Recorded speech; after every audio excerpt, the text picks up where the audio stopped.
झारखंड में कांग्रेस और झारखंड मुक्ति मोर्चा के गठबंधन की सरकार बनने के संकेत मिल रहे हैं। आज सोनिया गांधी के आवास पर पूरे मामले पर अहम बैठक हुई, जिसमें कांग्रेस के वरिष्ठ नेताओं के साथ साथ शिबू सोरेन के बेटे हेमंत सोरेन भी मौजूद रहे। शाम 4:30 बजे फिर बैठक होगी। सूत्रों की जानकारी के मुताबिक समझौते के तहत जेएमएम प्रमुख शिबू सोरेन के बेटे हेमंत सोरेन मुख्यमंत्री बनेंगे। कांग्रेस नेता बीके हरिप्रसाद ने संकेत दिए हैं कि आज शाम तक अहम फैसला हो सकता है। बीजेपी नेता यशवंत सिन्हा ने शिबू सोरेन के बेटे हेमंत सोरेन पर निशाना साधते हुए कहा है कि पिछले 4 सालों में झारखंड में राजनीतिक अस्थिरता के लिए हेमंत सोरेन ही जिम्मेदार हैं। झारखंड के कांग्रेस नेताओं ने आरजेडी प्रमुख लालू प्रसाद यादव से मुलाकात की है। कांग्रेस नेताओं ने लालू की तारीफ करते हुए कहा है कि झारखंड कांग्रेस को हमेशा लालू जी का समर्थन हासिल रहा है। कांग्रेस नेता जगदीश टाइटलर ने ट्रायल कोर्ट के फैसले के खिलाफ दिल्ली हाई कोर्ट में याचिका दायर की है। ट्रायल कोर्ट ने 1984 के सिख विरोधी दंगों में जगदीश टाइटलर की भूमिका की दोबारा जांच करने का आदेश दिया था। अदालत ने सीबीआई और याचिकाकर्ता को नोटिस देकर मामले को 18 सितंबर तक टाल दिया है।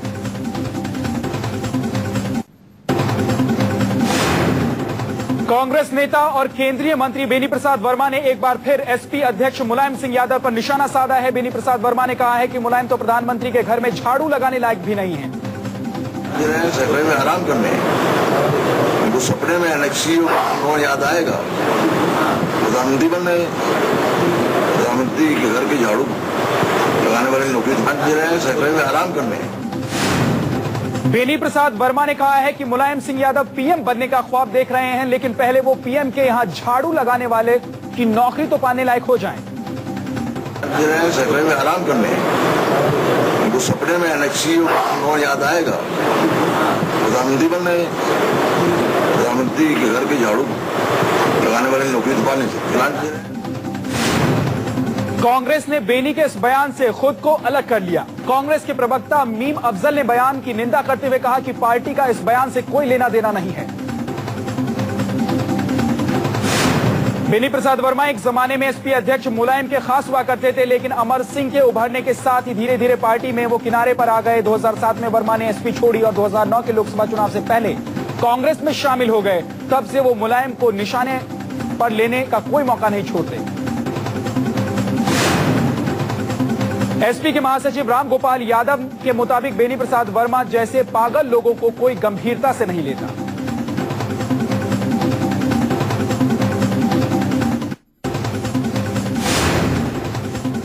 आज शाम को कैबिनेट की बैठक होने वाली है। फूड सिक्योरिटी बिल को अध्यादेश के जरिए लागू करने पर सरकार आज एक बार फिर विचार कर सकती है। इससे पहले भी फूड बिल पर अध्यादेश लाने के लिए कैबिनेट में माथापच्ची हुई थी, लेकिन इन वक्त पर विपक्ष के भारी विरोध के चलते इसे टाल दिया गया था और प्रस्ताव पर राजनीतिक सहमति बनाने का फैसला लिया गया था। उत्तराखंड में आए सैलाब के बाद बहुगुणा सरकार की कथित नाकामी को लेकर संसद के मानसून सत्र में भारी हंगामा हो सकता है। इस सत्र में भी ये बिल लटक न जाए, इसलिए सरकार पहले ही अध्यादेश ला सकती है। बीजेपी के उपाध्यक्ष मुख्तार अब्बास नकवी ने कहा है कि कांग्रेस संसदीय परंपराओं में यकीन नहीं रखती, इसलिए बैकडोर से देश पर फूड बिल थोपना चाहती है। कांग्रेस नेता जगदम्बिका पाल ने कहा है कि बीजेपी की नीतियों को गरीबों के खिलाफ बताते हुए कहा है कि बीजेपी चाहती ही नहीं है कि फूड सिक्योरिटी बिल पास हो सके।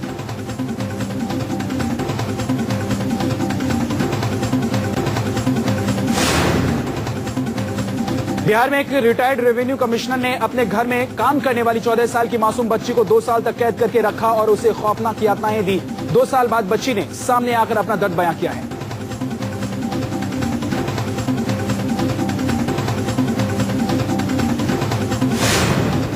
Retired revenue commissioner Lalan Singh की हैवानियत की हद का अंदाजा इस बात से लगाया जा सकता है कि गर्म रॉड से दागने के बाद घाव पर मिर्च लगाई जाती थी।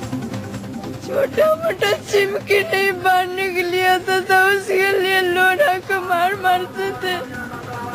पूरा जला के मेरा शरीर को नुकसान करके रख दिया।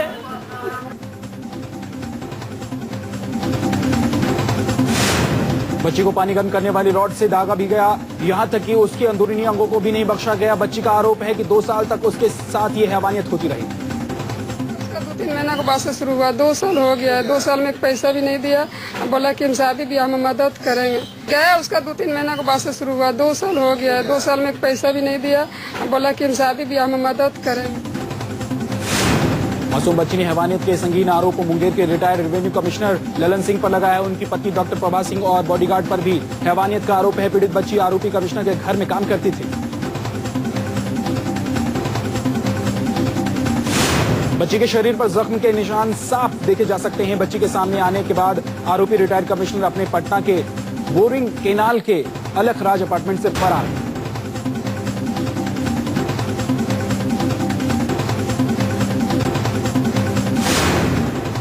उत्तराखंड में सैलाब और देश के कई हिस्सों में बाढ़ की वजह से सब्जियों के दाम आसमान छू रहे हैं। दिल्ली एनसीआर में तो कोई भी सब्जी 50 रुपए किलो से कम नहीं है। लोगों की सबसे ज्यादा टेंशन तो टमाटर ने बढ़ा दी है, जिसका दाम 15 रुपए प्रति किलो से बढ़कर 60 रुपए प्रति किलो हो चुका है। यानी केवल एक हफ्ते के अंदर ही दाम 4 गुने बढ़ चुके हैं।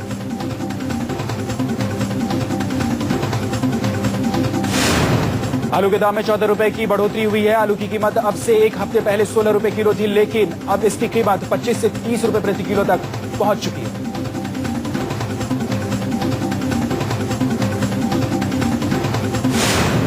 कुछ ये हाल प्याज का भी है, जिसके दाम में 10 रुपए प्रति किलो की बढ़ोतरी हुई है। प्याज की कीमत 30 से 40 रुपए प्रति किलो हो चुकी है।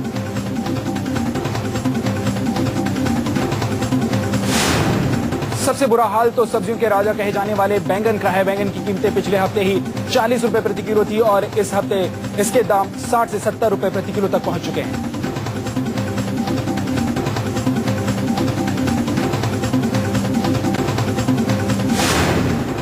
नौ साल की जांच के बाद सीबीआई इशरत जहां केस में चार्जशीट फाइल करने वाली है। सूत्रों के मुताबिक चार्जशीट में नरेंद्र मोदी और अमित शाह का नाम नहीं है। उत्तराखंड के बद्रीनाथ में अभी 300 से ज्यादा लोग फंसे हुए हैं। हमारे संवाददाता कुमार कुंदन भी बद्रीनाथ में फंसे हुए हैं। मौसम विभाग ने अगले 72 घंटे में भयंकर बारिश की चेतावनी दी है। ऐसे में रेस्क्यू ऑपरेशन को और तेज करने की जरूरत है। उत्तराखंड के मुख्यमंत्री विजय बहुगुणा ने कहा है कि वो भारी बारिश की मौसम विभाग की चेतावनी से वाकिफ हैं और इस बार बेहद इंतजाम किए गए हैं। साउथ मुंबई के बादलपीर इलाके में एक्सचेंज बिल्डिंग की 3री मंजिल पर आग लगी। दमकल की 8 गाड़ियों की मदद से आग को काबू में पाया गया। किसी के हताहत होने की कोई खबर नहीं है। मुंबई के ओशिवारा में सरेआम फायरिंग से हड़कंप मच गया। चतुर्वेदी कंपाउंड में 2 लोगों ने ताबड़तोड़ फायरिंग की। ओशिवारा में पप्पू यादव और गजराज यादव पर अज्ञात लोगों ने फायरिंग की।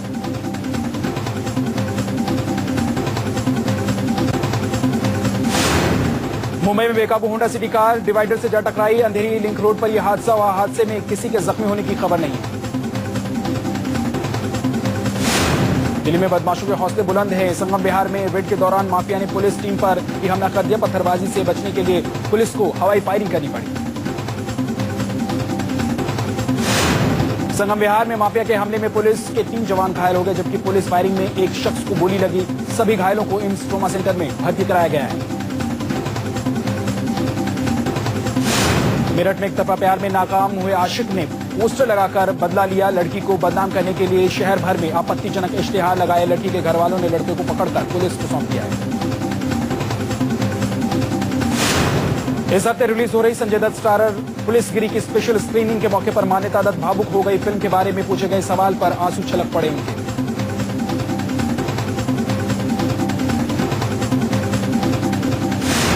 ट्राई के निर्देशों के अनुसार एयरटेल और आइडिया ने अब पूरे देश में अपने रोमिंग चार्ज को खत्म कर दिया है। एयरटेल ने फ्री रोमिंग पैक की कीमत 79 रुपए और आइडिया ने रोमिंग वाउचर की कीमत 230 से 240 के बीच रखी है।